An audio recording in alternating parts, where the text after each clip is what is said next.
മാഷെ, ഈ പഹൽഗാം ഭീകരാക്രമണത്തിലെ ഓരോ ഭീകരരെയും തേടി പിടിച്ച് ഇന്ത്യ തീർക്കുന്നത് പോലെയാണ് കഴിഞ്ഞ ദിവസം ഖത്തറിലെ ഇസ്രായേലിന്റെ ആക്രമണം നമ്മൾ കണ്ടത്. അതായത് ഒക്ടോബർ 7-ാം തീയതി ഇസ്രായേലിലെ ഏകദേശം 1200-ഓളം ആളുകളെ കൊന്ന ഭീകരരെ വധിക്കാനുള്ള ഇസ്രായേലിന്റെ ശ്രമങ്ങളാണ് നമ്മളിപ്പോൾ ഖത്തറിൽ കണ്ടുകൊണ്ടിരിക്കുന്നത്. അതിലൊരു ഭീകരനെ തീർത്തുവെന്ന് അറബ് മാധ്യമങ്ങൾ പറയുന്നു. പക്ഷെ ഹമാസ് അത് അവകാശപ്പെടുന്നില്ല, ഒന്നും സംഭവിച്ചിട്ടില്ല എന്നും പറയുന്നു. അപ്പോൾ ഇന്ത്യയിൽ നിന്ന് ഉൾക്കൊണ്ട ഒരു പ്രചോദനമാണോ ഇസ്രായേൽ ഇപ്പോൾ നടത്തിക്കൊണ്ടിരിക്കുന്നത്? അതായത് ഭീകരൻ, നമ്മുടെ ആളുകളെ തൊട്ട ഭീകരൻ എവിടെ പോയി ഒളിച്ചാലും തേടി പിടിച്ച് വന്ന് ഞങ്ങൾ തീർത്തിരിക്കും. അത് ഇന്ത്യയിൽ നിന്ന് കണ്ടുപഠിച്ചതാണ് ഇപ്പോൾ നമ്മൾ ദോഹയിൽ കണ്ടത്. തീർച്ചയായിട്ടും അങ്ങനെ ഒരു മുൻപാഠം ഇന്ത്യയിൽ നിന്ന് അവർ സ്വീകരിച്ചിട്ടുണ്ടാവാം. പക്ഷേ ഇസ്രായേൽ ഇപ്പോൾ ഖത്തറിൽ നടത്തിയ ആക്രമണത്തിന് വേറെ ഒരുപാട് അർത്ഥങ്ങളുണ്ട്. കൃത്യമാണ് ആ ആക്രമണം. അതിൽ ഒന്നാമത്തെ അർത്ഥം, ഈ ആക്രമണം നടന്ന ഉടനെ നമ്മുടെ ആഗോള എട്ടുകാലി രംഗത്ത് വന്നു. ഉടനെ കണ്ടില്ലേ, അമേരിക്കൻ സ്റ്റേറ്റ് സെക്രട്ടറി അതായത് സ്റ്റേറ്റ് ഡിപ്പാർട്ട്മെൻറ്റ്, അമേരിക്കൻ വിദേശകാര്യ വകുപ്പിൻ്റെ സ്റ്റേറ്റ്മെൻറ്റ് വന്നു. ഇസ്രായേൽ ഖത്തറിനെ ആക്രമിക്കാൻ പോയത് ഞങ്ങളുടെ തമ്പുരാൻ്റെ നിർദ്ദേശപ്രകാരമാണ്. തമ്പുരാൻ പച്ചക്കൊടി കാണിച്ചു. ഡൊണാൾഡ് ട്രംപിൻ്റെ നിർദ്ദേശപ്രകാരവും ഡിസൈൻ പ്രകാരവുമാണ്, അദ്ദേഹത്തിൻ്റെ ഉപദേശ നിർദ്ദേശങ്ങൾ പ്രകാരമാണ് ഇസ്രായേൽ പോയി ഖത്തറിനെ ആക്രമിച്ചത്. ഇത് പണ്ട് നമ്മൾ കണ്ടതാണ്, നേരത്തെ പറഞ്ഞ പോലെ. പഹൽഗാം ആക്രമണം നടന്നു. നമുക്കറിയാം ആരാണ് അതിന് ഉത്തരവാദിയെന്നും. ആ ഭരണകൂടം, ഇപ്പോൾ അവിടുത്തെ ഭീകരവാദികളെ തീറ്റിപ്പോറ്റിയിട്ട് ആയുധം കൊടുത്ത് ഇങ്ങോട്ട് പറഞ്ഞു വിട്ട ഭരണകൂടം പോലും ഉണരുന്നതിന് മുമ്പ് നമ്മൾ തീർത്തു. 9 കേന്ദ്രങ്ങൾ ആക്രമിച്ച് തീർത്തു. ഇന്ത്യക്കറിയാം. അപ്പോഴും വന്നു ഈ തമ്പുരാൻ. എന്നിട്ടോ 3 ദിവസം കൊണ്ട് വെടി നിർത്തി. 3 ദിവസം കൊണ്ട്. ഓർമ്മയില്ലേ? മെയ് 7 മുതൽ 10 വരെ യുദ്ധം നടന്നു. 3-ാം ദിവസം വന്ന് പാകിസ്ഥാൻ കീഴടങ്ങി.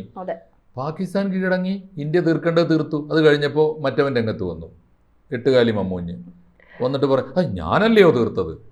അങ്ങനെയുണ്ടല്ലോ, നാട്ടിൽ ആർക്ക് ഗർഭം ഉണ്ടായാലും അങ്ങനെയുള്ള കഥാപാത്രം ഉണ്ടായത്. ഇവനാണെങ്കിൽ ഇവൻ പൊട്ടൻ്റാണ്. എന്തായാലും പറയാം, ഇമ്പോർട്ടൻ്റാണ്. ഇവൻ ഷണ്ടനാണ്. ഇവന് കുഞ്ഞുങ്ങളുണ്ടാവില്ല. അത് അവനും അറിയാം, നാട്ടുകാർക്ക് മുഴുവനും അറിയാം. എന്നാലും ഏതെങ്കിലും ചായക്കടയിൽ ഇരുന്നിട്ട് ഏതെങ്കിലും ഒരു പെണ്ണിന് ഗർഭം ഉണ്ടെന്ന് കേട്ടാൽ അതിൻ്റെ ആൾ ഞമ്മളാ എന്ന് പറയുന്നൊരു ഏർപ്പാടിനാണ് എട്ടുകാലി മമ്മൂഞ്ഞെന്ന് പറയുക. അപ്പോൾ ഇവൻ ഈ ഏർപ്പാട്. അപ്പോൾ പക്ഷേ അന്ന് മറുപടി പറഞ്ഞത് ഇന്ത്യയാണ്. പാകിസ്ഥാൻ പറഞ്ഞു, മിണ്ടിയില്ല. കാരണം പാകിസ്ഥാൻ മിണ്ടാൻ പറ്റില്ല. പാകിസ്ഥാൻ പറഞ്ഞു സമാധാനത്തിൻ്റെ ദൂതനായിട്ട് ഇദ്ദേഹത്തിന് നോബൽ പ്രൈസ് കൊടുക്കണമെന്ന് പറഞ്ഞു. ഇന്ത്യ എന്താ പറഞ്ഞത്? ഏത് അമേരിക്ക? ഞങ്ങളങ്ങനെ ഫോണേ എടുത്തിട്ടില്ല, ഫോണേ വന്നിട്ടില്ല, വിളിച്ചാൽ ഫോൺ എടുക്കുന്നുമില്ല, ഞങ്ങൾക്ക് അതിൻ്റെ ആവശ്യമില്ല. എപ്പോൾ യുദ്ധം തുടങ്ങണമെന്ന് തീർക്കണമെന്ന് ഞങ്ങൾക്കറിയാം. അന്നൊരടി കിട്ടിയതാണ്. അപ്പോഴും പഠിച്ചില്ല ഈ കളവൻ. ഇപ്പോൾ എന്താ ചെയ്യുന്നതെന്നറിയോ? ഇസ്രായേൽ ആക്രമണത്തിൻ്റെ ഉത്തരവാദിത്തം ഏറ്റെടുത്തു. ഇസ്രായേലിൻ്റെ ഖത്തർ ആക്രമണത്തിൻ്റെ ഉത്തരവാദിത്തം ഏറ്റെടുത്തു. ഉടനെ ഇസ്രായേൽ ഭരണകൂടം മറുപടി പറഞ്ഞു. ഇസ്രായേൽ ഭരണകൂടം എന്താ പറഞ്ഞത്? ഇസ്രായേലിന് വേണ്ടി ഇസ്രായേൽ ഭരണകൂടം തീരുമാനിച്ച് ഇസ്രായേൽ ഭരണകൂടം നടപ്പാക്കിയ അറ്റാക്കാണ്. നമ്മൾ പറയല്ലേ, for the people by the people എന്ന് പറഞ്ഞ പോലെയാണ്. ഞങ്ങൾക്ക് വേണ്ടി ആസൂത്രണം ചെയ്ത് ഞങ്ങൾ തന്നെ നടപ്പാക്കിയതാണ്. ആരുടെയും പിന്തുണ ഞങ്ങൾക്ക് വേണ്ട. ആരാണ് എളിഭ്യനായി പോയത്? ആക്ച്വലി ആ പീസ് പൊട്ടിപ്പോയത് ട്രംപിനിട്ട് കൊടുത്തതാണ്. എന്താ കാരണം എന്നറിയോ? ട്രംപ് കുറേ കാലമായിട്ട് ഇതിൽ കള്ളക്കളി കളിക്കുന്നുണ്ട്. ട്രംപ് ഇസ്രായേലിൻ്റെ പക്ഷത്താണ് എന്ന് തോന്നിക്കുകയും, പണ്ട് അങ്ങനെയായിരുന്നു. അങ്ങനെ അമേരിക്ക ഉണ്ട്. ഇസ്രായേലിന് സ്വന്തം കാലിൽ നിൽക്കാൻ ഗതിയില്ലാത്ത കാലത്ത്, അമേരിക്ക വമ്പൻ ശക്തിയായിരുന്ന കാലത്ത് ഇസ്രായേലിനെ പിന്തുണച്ചിട്ടുണ്ട്. തർക്കം ഇല്ല. ഇസ്രായേലിനെ ഉണ്ടാക്കിയതിൽ, ആ UN അതിനുവേണ്ടിയുള്ള സമ്മർദ്ദവും പ്ലാനും ഡിസൈനും ഒക്കെ ഉണ്ടാക്കുന്നതിലും ഇന്നത്തെ ഇസ്രായേൽ ഭരണകൂടം രൂപീകരിക്കുന്നതിലും ഒക്കെ അമേരിക്കക്ക് പങ്കുണ്ട്. അത് അന്നത്തെ അമേരിക്ക, ട്രംപിൻ്റെ അമേരിക്ക അല്ല. ട്രംപിൻ്റെ അമേരിക്ക ഇപ്പോൾ ഒന്നും ചെയ്യാതെ അവകാശവാദം ഉന്നയിക്കുകയാണ്. അപ്പോൾ ട്രംപ് കളിക്കുന്നൊരു കളിയുണ്ട്. കളി എന്താ വെച്ചാൽ ഇസ്രായേലിൻ്റെ പക്ഷത്ത് നിൽക്കുന്നു എന്ന് പറയുക. എന്നാലോ അറബ് ലോകത്തിൻ്റെ എണ്ണ വേണം. എന്നുവെച്ചാൽ അറബ് ലോകത്തിന് പിന്തുണ വേണമെന്ന് പറഞ്ഞാൽ എണ്ണ വേണം. അറബ് ലോകത്തെ പിണക്കാനും വയ്യ. എന്നാൽ അറബ് രാജ്യങ്ങളിൽ മഹാഭൂരിപക്ഷവും ഇപ്പോൾ ഫലസ്തീൻ്റെ പക്ഷത്ത് നിൽക്കില്ല.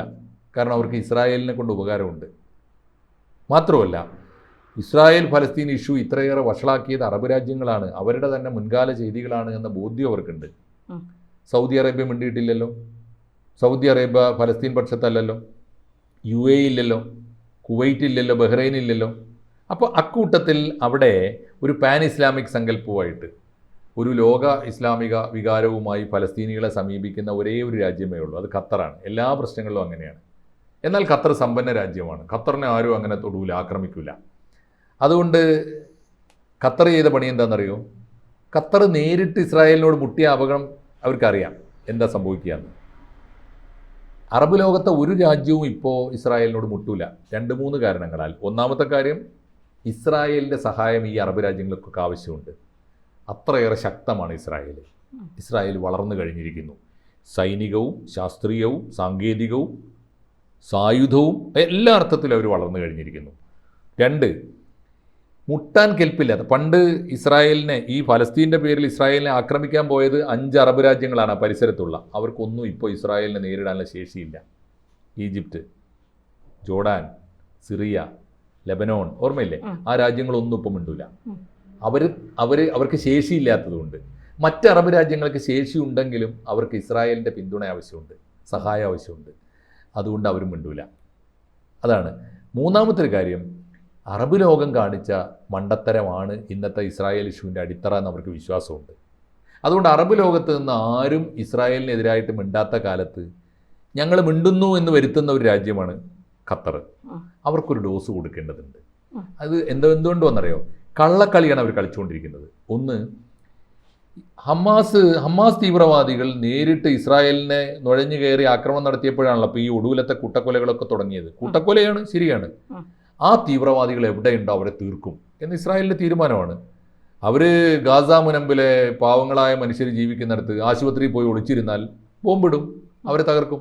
അപ്പോൾ നിരപരാധികൾ കൊല്ലപ്പെടുന്നു, കുട്ടികൾ കഷ്ടപ്പെടുന്നു, സത്യമാണ്. പക്ഷേ നിവൃത്തികേടുണ്ട്. ആരാണ് ഇതിന് ബേസിക്കായിട്ട് ഉത്തരവാദി? എല്ലാവരും ഉത്തരവാദികളാണ്.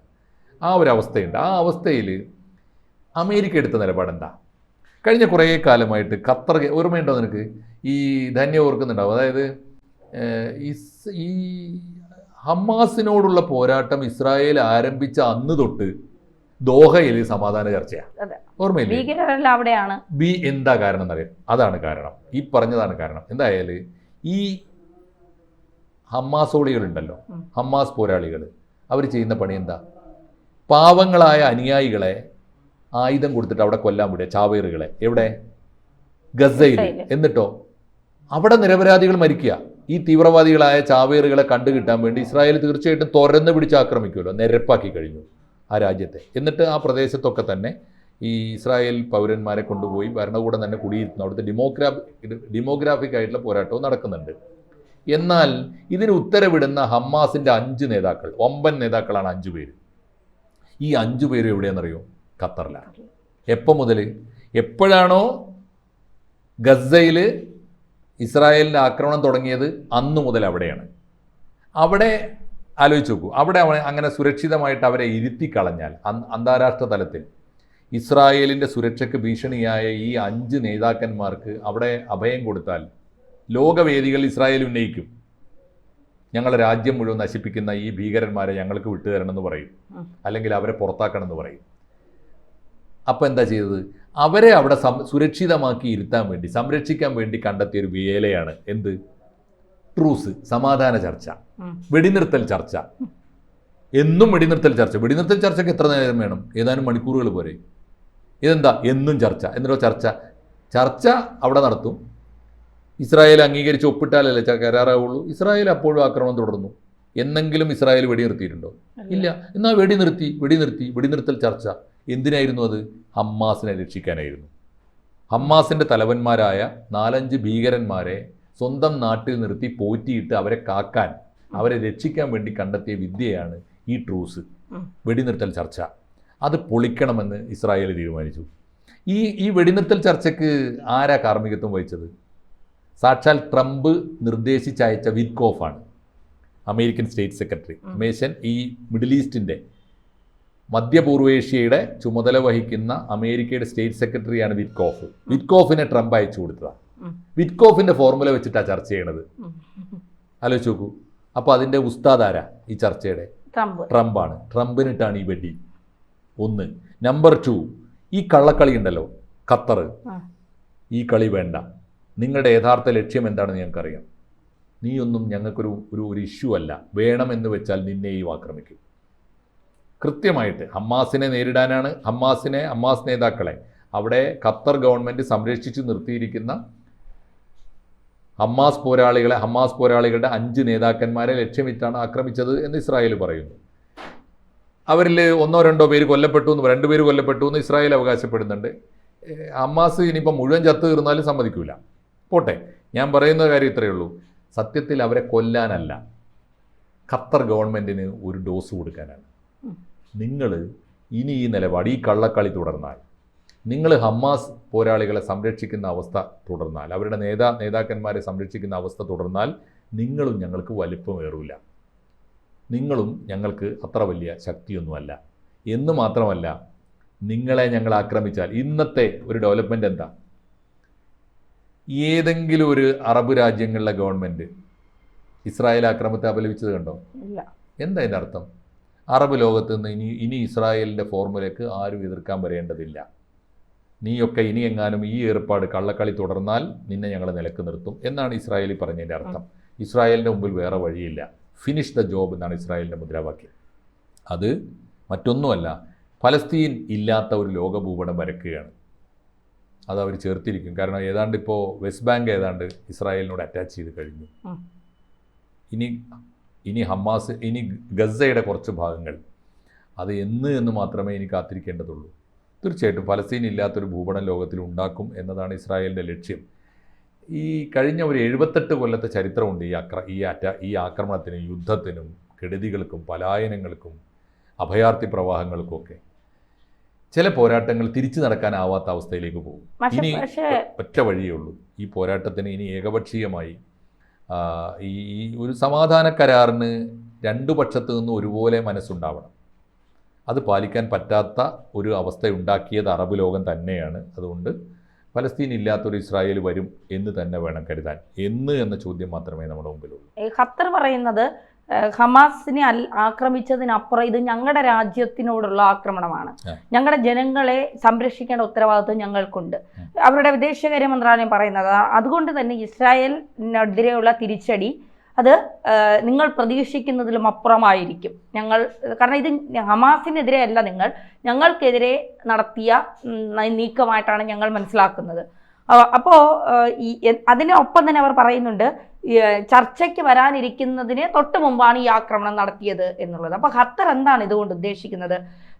ഖത്തർ നേരിട്ട് ഇസ്രായേലിനെ ആക്രമിക്കുമെന്നാണോ, അതോ ഹമാസിനെ വെച്ച് വീണ്ടും ഖത്തർ ഇത്തരത്തിലുള്ള നടപടി സ്വീകരിക്കുമെന്നാണോ? അവന് മനസ്സിലാവേണ്ടത് മനസ്സിലായി എന്നതിൻ്റെ അർത്ഥം. ആ രാജ്യത്തെ ഗവൺമെൻറ്റിനെയും ആ രാജ്യത്തെ ജനതയെയും തന്നെയാണ് ഇസ്രായേൽ ലക്ഷ്യമിട്ടതെന്നർത്ഥം. അവർക്ക് നേരെ ആക്രമിക്കാനുള്ള കെൽപ്പ് ഞങ്ങൾക്കുണ്ട് എന്ന് ഇസ്രായേൽ തെളിയിച്ചു. ഇനി ഇവൻ്റെ അപ്പനായിരുന്നല്ലോ ഇറാനെ നേരിട്ട് ആക്രമിച്ചല്ലോ ഇസ്രായേൽ. അതുകൊണ്ട് നീ ആയിട്ട് ഇനി ഞങ്ങളുടെ സമാധാനം കെടുത്തിട്ട് ഇസ്രായേൽ ഒറ്റ കാര്യം പറയുന്നുള്ളൂ, അവരുടെ ആഭ്യന്തര സമാധാനത്തെ ഇനി ഞങ്ങൾ കോംപ്രമൈസ് ചെയ്യില്ല, വിട്ടുവീഴ്ചയില്ല. No compromise on peace. അതാണ് അവർ പറയുന്നത്. അവിടെ ചാവേറായി ചാവാൻ ആര് ചെന്നാലും അവൻ എവിടെ പോയി ഒളിച്ചിരുന്നാലും അവർ കണ്ടെത്തും, തീർത്തിരിക്കും. അതാണ് പ്രധാനപ്പെട്ട കാര്യം. അതുകൊണ്ട് ഖത്തർ പറഞ്ഞ സ്റ്റേറ്റ്മെൻറ്റ് വളരെ ശരിയാണ്. പക്ഷേ ഇനി ഖത്തർ എന്ത് ചെയ്യുമെന്ന് നോക്കിയിരിക്കണം. ഖത്തറിന് ഇസ്രായേലിനെ തിരിച്ചടിക്കാൻ കഴിയുമെങ്കിൽ ആ പോരാട്ടത്തിൽ ആരൊക്കെ കൂടെ നിൽക്കും? ഇതൊരു പ്രധാനപ്പെട്ട കാഴ്ചയാണ്. അതിൻ്റെ ഒരു ടെസ്റ്റ് ഡോസാണ് ഇപ്പോൾ ഇസ്രായേൽ കൊടുത്തിരിക്കുന്നത്. അത് ഹമാസിൻ്റെ നേതാക്കന്മാരെ വകവരുത്താൻ വേണ്ടി മാത്രമല്ല, ഒരുപാട് ലക്ഷ്യങ്ങളുണ്ട്. ആ ലക്ഷ്യത്തിലൊക്കെ അത് കൊണ്ടിരിക്കുന്നു. അമേരിക്കക്ക് കൊണ്ടു, ഖത്തറിന് കൊണ്ടു, പിന്നെ ഹമാസിന് കൊണ്ടാൽ മതി. ഓക്കെ, അതാണ് അതിൻ്റെ ഒരു ചിത്രം എന്നാണ് ഞാൻ മനസ്സിലാക്കുന്നത്. തീർച്ചയായിട്ടും അത് നമുക്ക് ഇനി അടുത്ത ദിവസങ്ങളിൽ കാണാം. ബാക്കി തുടരാം നമുക്ക് ചർച്ച.